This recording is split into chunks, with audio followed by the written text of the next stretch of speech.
안녕하세요. 여러분 영어의 재미와 자신감을 찾아드리겠습니다. 영어 공부법 특강을 함께할 저는 주혜연입니다. 우리 단어를 외우는 여러 가지 방법들이 있습니다. 지난번에는 다의어와 관련해서 뿌리가 되는 이미지를 잘 알고 있으면 다의어의 의미를 쉽게 파악할 수 있다라는 이야기도 했는데, 또 시중에 여러 가지 어휘 교재들을 한번 보시면 이 어근 혹은 접두사, 접미사를 이용해서 단어를 설명해 놓은 책들을 이제 쉽게 찾아보실 수 있거든요. 그래서 제가 정말 많이 듣는 영어 고민, 이것이 바로 이 어근, 접두사, 접미사와 관련된 것입니다. 여기에 대한 고민 같이 나눠보고요. 해법은 어떤 건지 좀 짚어보도록 할게요. 일단 이 어근, 접두사, 접미사 이걸 다 외워야 되나요? 라는 질문도 정말 많이 하시고, 외워야 된다면 이걸 몇 개나 외워야 되나요? 저는요, 단어 외우는 것도 너무 부담스러운데 여기에다가 어근까지 외우라고 하니까 정말 가슴이 답답합니다. 이제 이런 이야기들을 많이 하십니다. 그런데 사실 정말로 활용도가 높은 어근이 있고, 이미 이제 그 뿌리에서 너무 멀어져서 지금 현대의 단어의 의미로 봤을 때는 그 어근의 의미를 좀 유추하기가 쉽지 않은 어근들도 있어요. 그러면 우리 이제 안 그래도 힘든데 활용도가 높은 어근들 정도만 익히셔도 괜찮을 것 같고, 제가 생각하기에는 정말 활용도가 높은 어근들은 한 30개 정도면 충분하지 않을까라고 생각을 합니다. 일단 한자를 한번 생각을 해보세요. 한자어 같은 경우에도 뭐 볼간, 눈안, 살필성, 볼견 따로따로 암기할 수 있죠. 물론. 그렇지만 이것이 사실은 모두 눈목이라는 것에서 나온 거구나. 보는 것도 결국 눈으로 보는 거니까 볼간이나 볼견자에 이 눈목이 들어가 있는 거고, 눈안, 이건 말할 것도 없이 눈에 대한 거니까 눈목의 모양이 들어가 있고, 살필성이라는 것도 결국 눈으로 살핀다라는 거니까 그래서 눈목이 들어가 있구나, 이렇게 하시면 훨씬 기억도 오래 가고 더 쉽게 외울 수 있잖아요. 영어도 마찬가지라고 생각을 하시면 됩니다. 그래서 일단은 어근, 공통된 활용도가 높은 어근들을 챙기시면서 이 어근이 활용된 단어가 어떤 게 있는지 어근을 중심으로 확장을 하시고요. 그 다음에 그 단어들의 파생형이 있죠. 예를 들면 동사다. 그러면 형용사형도 있고 명사형도 있고 이렇단 말이에요. 그래서 파생형까지 같이 챙겨두시면 순식간에 정말 많은 단어들을 흡수하실 수가 있어요. 그리고 나서 다의어 공부할 때랑 마찬가지로 사전으로 예문을 확인하시면서 굳히기 단계 까지 딱 들어가면 이제 그 단어가 정말 내 단어가 되는 겁니다. 실제로 오늘 아주 짧은 이 시간 안에 우리가 상상하지 못했을 정도의 많은 수의 단어를 같이 공부할 겁니다. 그게 가능한지 같이 볼게요. 일단 활용도 높은 어근 중에 하나가 이 seed라는 어근이에요. 이제 이게 간다라는 뜻이거든요. 실제로 이게 활용된 단어들이 얼마나 많이 있는지 한번 볼게요. pre라고 하면 먼저란 뜻이 있다라는 건 이미 많이 알고들 계실 겁니다. 그러니까 precede는 가긴 가는데 나보다 먼저 가는 거, 앞장서서 가는 거잖아요. 그래서 앞장서다, 선행하다 그랬을 때 이제 precede라는 말을 쓰는 거예요. 그러면 precedent는 이 precede에서 나온 말이죠. 이게 뭘까요? 전에 있었던 일. 이런 거 우리 좀 어려운 말로 전례라고 하잖아요. 그럴 때 precedent라는 말을 쓰고요. 자, 그 다음에 unprecedented라고 하면 일단 on이 붙었으니까 반대말이죠. 그러면 전례가 on이니까 없는 겁니다. 우리 회사가 창립된 지 지금 몇십 년이 지났는데 이런 일은 한 번도 없었네. 전례가 없는 일일세. 이럴 때 이제 unprecedented라는 표현을 쓸 수가 있다는 거죠. 그리고 저만의 비법을 하나 더 설명해 드리자면, 보통 우리 이제 이런 단어들을 수첩에 이렇게 정리하잖아요. 근데 저는 글로 기억하는 것보다 이미지로 기억하는 게 훨씬 더 오래 남고 편하더라고요. 그래서 잘 그리실 필요도 없고 그냥 내가 손으로 끄적끄적 한번 이 단어를 그림으로 표현을 해보는 겁니다. precede, 먼저 가고 앞장서서 가는 거니까 그냥 사람 모양을 그리는데 먼저 가는 사람이 한 명 있는 그림, 이 정도가 딱 하나의 그 수첩의 장이 구성이 되도록 이렇게 만들어 두시면 훨씬 더 기억이 쉽게 될 수 있을 겁니다. 그리고 나서 마지막 마무리는 딱 뭘로? 사전에 있는 예문으로 굳히기 하자 그랬죠? 그래서 the preceding chapter라고 하면 그 책의 장, 뭐 chapter 1, chapter 2라고 하는데 그거의 앞에 나온 장이 the preceding chapter가 되는 거죠. 지금 chapter 2다. 그러면 the preceding chapter는 chapter 1이었겠죠. 그래서 이렇게 이제 preced란 단어를 중심으로 정리를 딱 했어요. 자, 요거 하나면 활용도가 높다고 이야기하지도 않았을 겁니다. 또 있어요. proceed. 프로는요, 앞으로 이렇게 앞으로 나가는 이미지입니다. 그럼 proceed는 어떻게 하는 거겠어요? 쭉 진행해 나가는 거죠. 그래서 저는 그림으로 이렇게 화살표로 proceed를 표현해 봤어요. procedure는요, proceed에서 나온 파생형입니다. 얘는 뭘까요? 일을 쭉 진행해 나가는 절차. 이런 걸 이제 procedure라고 하거든요. 그러니까 사전으로 굳히기 예문까지 딱 집어넣으면 이렇게 되겠네. Safety procedures, 안전상의 절차들 이제 이렇게 되는 거예요. 그래서 여러분의 단어장 구성이 이렇게 되면 딱 한 단어에 대한 이야기가 끝난 겁니다. 자, 활용도가 높다 그랬으니까 훨씬 더 여러 가지가 있을 거예요. 보세요. exceed란 단어도 있어요. ex가 붙으면 이렇게 뭐든지 훌쩍 넘어서는 게 exceed거든요. ex거든요. 그러니까 exceed는 뭐겠습니까? 가는데 넘어서서 가는 거죠. 초과하는 거네, 초과. 그래서 excessive라고 하면 뭐 지나친, 초과하는, 그래서 형용사형이 되는 거예요. 요거까지 같이 챙기는 건 크게 부담스럽지 않잖아요. 그래서 그림으로 표현을 해보면 뭔가 속도계 같은 거에 어떤 제한이 있으면 그걸 확 넘어서는 그림. 그래서 저는 이제 뭐 이런 식으로 한번 exceed란 단어를 나름 표현을 해본 거예요. 자, 그리고 나서 예문으로 굳히게 하시면 되잖아요. excessive drinking 하면 뭡니까? 왜 우리 공익 광고 같은 거에 지나친 음주는 해롭습니다. 그럴 때 excessive drinking이라는 표현을 이렇게 사용하실 수 있는 거죠. 자, 활용도가 높다고 했는데 이미 충분히 많은 단어 한 것 같은데 이 정도가 아닙니다. 자, succeed란 단어도 있어요. succeed, 우리 너무 무시하시는 거 아닙니까? succeed, 성공하다. 물론 성공하다라는 뜻도 있죠. 근데 succeed가 이 succeed의 su 혹은 suc라는 말이 앞에 붙으면 다음으로, 내 아래로 이런 뜻입니다. 그러면 가긴 가는데 나한테서 내 아래로, 내 다음 세대로 이런 뜻이 있는 거죠. 그래서 succeed는 무언가를 이어주다, 승계하다 라는 의미가 있어요. 그럼 이제 여기서 살짝 혼란이 오죠. 아니, 성공하다란 뜻도 있는데 승계하다란 뜻도 있어? 이거 두 개가 무슨 상관이야? 자, 지금은 한 단어가 두 의미를 갖게 되는 다의어잖아요. 다의어에 대해서 우리가 미리 이야기 나누고 왔으니까 얼마나 다행입니까? 하나의 이미지에서 출발했다 그랬잖아요. 마찬가지예요. 우리 그 생명체, 개체 입장에서 생각을 했을 때 가장 큰 성공은 뭐예요? 끝까지 살아남아서 후손을 번식시키는 것, 그게 성공이죠. 개체에게 있어서 그 이상의 큰 성공이 어디 있습니까?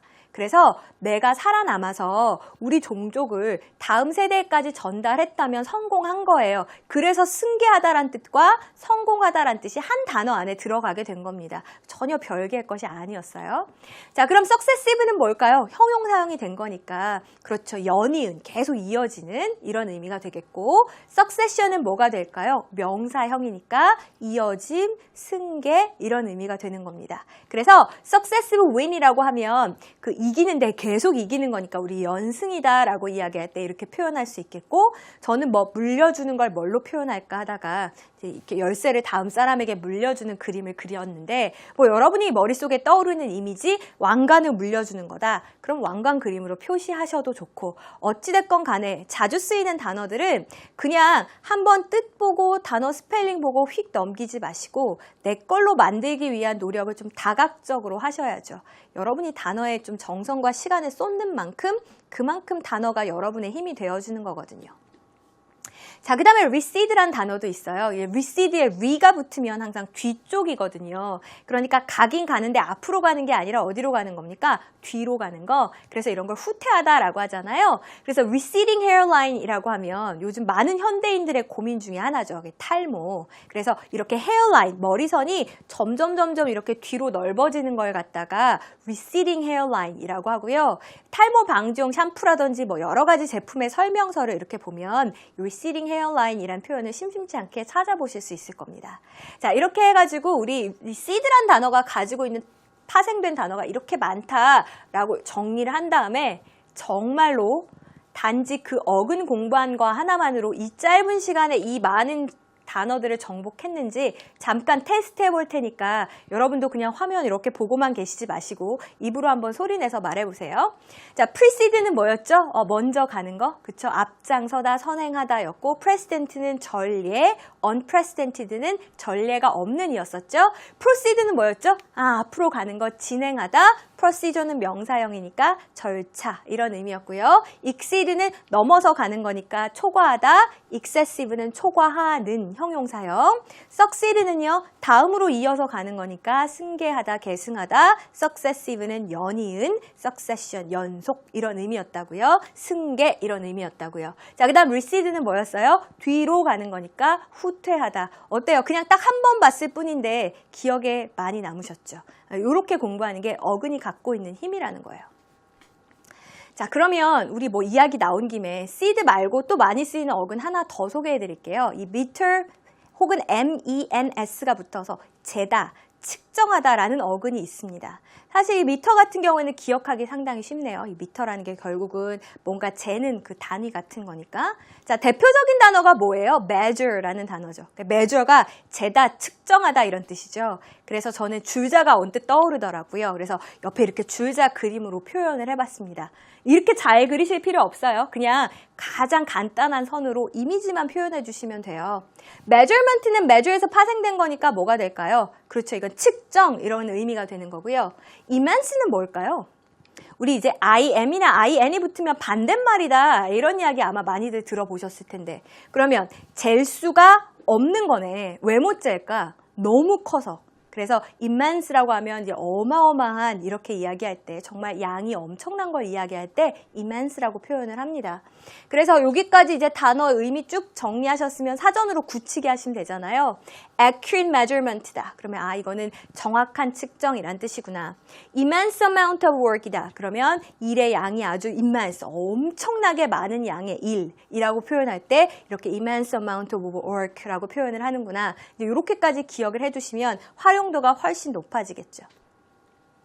자, 뭐 dimension이란 단어도 마찬가지예요. 아까 MENS가 붙으면 재다란 뜻이라 그랬잖아요. 한번 해보세요. 이렇게 한 번 재는 거. 자, 이게 이제 그 선의 개념이죠. 1차원이에요. 자, 한 번, 두 번 쟀어요. 그럼 평면의 개념이죠. 2차원이에요. 한 번, 두 번, 세 번 쟀어요. 그럼 입체 모양이잖아요. 이게 3차원입니다. 그래서 dimension이라고 하면 이렇게 뭐 몇 차원이라고 할 때 차원이란 뜻도 있고요. 똑같이 이 MENS가 재다에서 왔으니까 잰 치수 같은 걸 이야기할 때도 dimension이라는 표현을 써요. 그럼 dimensional은 형용사형이니까 뭐 차원의 이런 뜻이죠. 그래서 사전 찾아보시면 이런 게 있다고요. 뭐 3dimensional object라고 했을 때 그 3차원의 물체, 그러니까 입체 사물을 가리켜서 3dimensional objects 이런 식으로 표현을 한단 말입니다.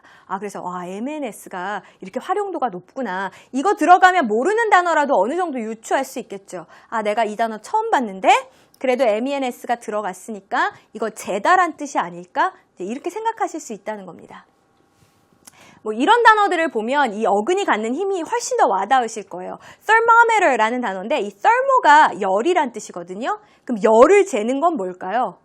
몰랐던 단어인데도 알겠어요. 그죠? 온도계란 뜻이고. barometer라고 했을 때 이 BARO 이게 뜻하는 게 기압이거든요. 그럼 이건 뭐겠어요? 기압을 재는 거니까. 기압계겠네요. diameter 하면 뭐겠어요? 이 원에 있어서 이 다이아가 가로질러 이런 뜻이거든요. 원을 가로질러서 치수를 쭉 재는 겁니다. 그게 뭐죠? 지름 아닙니까? 그래서 diameter라고 하면 지름이란 뜻이 있다고요. 그래서 저는 이제 대표적으로 이 온도계 그림으로 이렇게 이미지화 시켰어요. 자, 그리고 나서 이제 어떻게 예문으로 마무리 지으시면 되죠. The diameter of a tree trunk. 트리 트렁크가 나무 밑둥이니까 나무 밑둥의 지름 이렇게 표현할 때 diameter라는 단어를 쓸 수 있다는 거죠. 자, 그 다음에 요거 한번 볼게요. 이제 MET, 이 재다란 뜻인 건 알았는데 SYM이 붙었죠. 이 sim이란 말이 붙으면 together, 같이란 뜻입니다. 그러면 재는데 같이 잴 수 있어요. 어떻게 이게 가능하죠? 두 가지 사물인데 한꺼번에 잴 수 있어요. 이게 가능하려면 양쪽이 대칭이면 되겠죠. 그러면 한쪽만 재도 다른 쪽의 치수도 저절로 알 수 있을 테니까. 그래서 symmetric이라고 하면 대칭의, symmetric 혹은 symmetrical, 대칭의 란 뜻이 되는 거고요. 앞에 a가 붙으면 반대말이 되거든요. 그래서 asymmetric이라고 하면 대칭이 아닌 거니까 이거 비대칭이구나 이렇게 기억하시면 되겠고, 저는 이제 대칭이라는 걸 그림으로 이렇게 반으로 접었을 때 데칼코마니처럼 똑같은 모습을 표현을 해봤어요. 자, 예문으로 이제 굳히기 하시면 돼요. symmetrical pattern이라고 하면 대칭을 이루고 있는 어떤 문양이라는 의미가 되는 겁니다. 자, 그래서 지금 상당히 많은 단어들, 특히나 낯선 단어들을 많이 보셨는데 그럼에도 얼마나 기억할 수 있는지 한번 보세요. measure, 측정하다, measurement, 측정, immense가 뭐였죠? 잴 수 없을 정도로 엄청나게 어마어마한 것이었죠. dimension은요, 이렇게 재는 거니까 치수 혹은 차원이었고, dimensional이라고 하면 차원의 이런 의미였고, 그 다음에 thermometer는 열을 재는 거니까 온도계, barometer는 기압을 재는 거니까 기압계, diameter는 원을 가로질러 재는 거니까 지름, 그 다음에 symmetric, symmetrical은 양쪽이 똑같이 잴 수 있는 거니까 대칭의, asymmetric이라고 하면 대칭이 아닌 거니까 비대칭의. 어때요? 훨씬 더 편하게 머리에 남는다라는 느낌 받으셨을 겁니다. 네, 사실 저는 어학 공부에 있어서 시작도 끝도 결국은 어휘가 아닐까라는 생각을 했고, 많은 분들이 아마 어휘라는 거 많이 알고 있으면 알고 있을수록 나의 영어 공부에 있어서 정말 큰 힘이 된다, 재산이 된다라는 건 알고 계실 겁니다. 다만 어떻게 해야 좀 덜 힘들게 단어를 암기하고 오랫동안 기억할 수 있을까, 그 고민의 끝에 많은 방법들 중에 하나로 이 오늘 어근으로 공부하는 방법을 제가 소개해 드렸고요. 사실 이 어근, 시중에 나와 있는 교재를 통해서도 여러분이 자주 쓰이는 어근들 확인하실 수 있고, 또 인터넷상에 한 번만 검색해 보시면 어근을 중심으로 어휘가 어떻게 확장되는지를 깔끔하게 정리해 보여주는 블로그들, 웹문서들이 굉장히 많이 있습니다. 그래서 무작정 암기하기에 앞서서 혹시 이 단어가 자주 쓰이는 어근을 품고 있지는 않은지 꼭 한번 확인해 보셨으면 좋겠고, 자, 그 다음에 단어 공부하셨으면 거기서 만족하지 마시고요. 기왕 단어의 의미까지 파악한 김에 조금만 더 노력하시면 파생어까지는 쉽게 익힐 수 있거든요. 그 동사의 형용사형, 명사형, 파생되는 모습까지 확인하시고, 그리고 나서 만족해서는 안 되죠. 여기서 만족해버리면 문맥에서 만났을 때 활용도 혹은 영작할 때 활용도가 당연 떨어지게 마련입니다. 그래서 다시 사전 예문을 통해서 여러분들이 마지막으로 굳히기 확인까지 하신다면 정말 확실하게 여러분 것이 될 수 있지 않을까라는 생각을 합니다. 제가 늘 이 단어에 대해 이야기하면서 예전 제 제자 중에 한 명의 이야기를 자주 꺼냅니다. 사실 그 친구가 운동을 그만두고 나서 공부를 시작했을 때 수능 등급으로 9등급이었거든요, 영어가. 그래서 본인이 할 수 있는 일이 뭐가 있을까 고민을 했대요. 아직은 문장을 읽기에도 너무 힘이 부족하고. 그래서 매일같이 200단어씩 외웠답니다. 200단어씩 외우고 이제 그 단어들이 좀 익숙해진 뒤에는 그 단어가 들어가 있는 예문을 보고 이런 식으로 노력을 했더니 정말 정작 시험 날에서는 다른 친구들이 깜짝 놀랄 정도로 좋은 성적을 거두었거든요. 여러분도 항상 단어가 갖고 있는 힘을 의심하지 마시고 오늘 배운 방법 실천하셔서 잘 공부해 나가셨으면 좋겠습니다. 자, 제가 오늘의 공부법을 정말 체화할 수 있도록 과제를 하나 내드릴게요. 지금 pass, path라는 이 단어, 요것이 들어간 단어들이 어떤 것이 있는지, 이 어근이 들어간 단어들이 어떤 것이 있는지 꼭 한번 확인해 보시고요. 이것의 파생형까지 정리하시면서 올바른 공부법 익히셨으면 좋겠습니다. 자, 오늘 정말 고생 많으셨고요. 우리는 다음 시간에 더 좋은 내용으로 다시 만나도록 할게요. 수고하셨습니다.